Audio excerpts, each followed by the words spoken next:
What is your personal favorite ARM-based device? Yeah, I love the Samsung Galaxy G Fold. Describe the future of computing in one word. Revolutionary to save the Earth. On a scale of 1 to 10, how excited are you about the future of computing? Oh, of course, 10.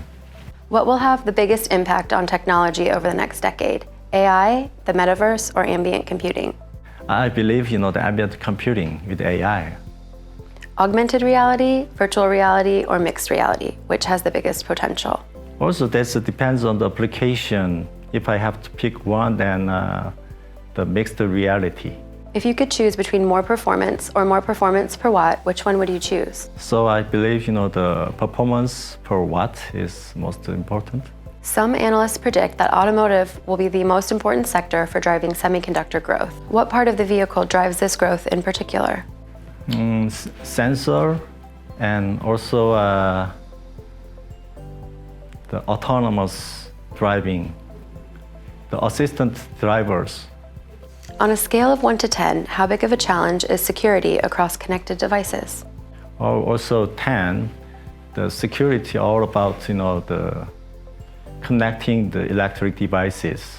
Is Moore's law really coming to an end? Well, that's a difficult question. It seems everybody is pursuing more performance despite the murmurs of Moore's law ending. What do you think will drive the most performance rise when manufacturing chips? Would it be novel materials, 3D-enabled designs, or the simplification of processor instructions, or advanced packaging? So previously, I think, the materials was important, but nowadays, the packaging solution is getting important. What will experience the biggest evolution over the next decade for you, software or hardware? I think both, both step by step, they compensate each other. What will be the best place for future processing needs, the edge or the cloud? I think it's super cloud. Where do you see most of AI taking place, the edge or the cloud? I think, both, starting from, edge, but the AI helps cloud smarter as well. There seems to be a rise in OEMs designing their own SoCs. What do you see as the main driver? Is it differentiation of features, design flexibility, or supply longevity? Design flexibility is important, I think. When you think about the next 10 years, what one computing trend will fuel your company's growth the most? Yeah, I'm focusing on the high-performance computing and infrastructure applications, and as well, automotive. What's your favorite thing about ARM technology? Nowadays, I'm very interested in the ARM nervous platform. How important is ARM technology for your future roadmap? No doubt, very important. Without ARM solutions, we cannot step forward.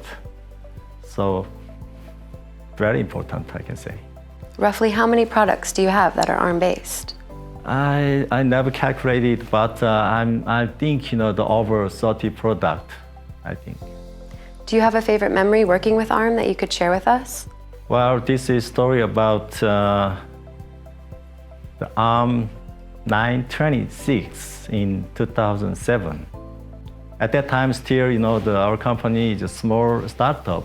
At that time, ordinary startup companies tried to use it for running cost, but we were different. We just invested to license ARM 926, the multiple uses for 3 years. So at that time, some people told us, that's risky and wrong decision. Finally, it worked. So we engaged several customers leveraging ARM solution, and while we satisfying the customer, number of customers and number of projects were increased, and now we became #1 Korean design service company. Working with big companies like Samsung, LG, and SK Hynix.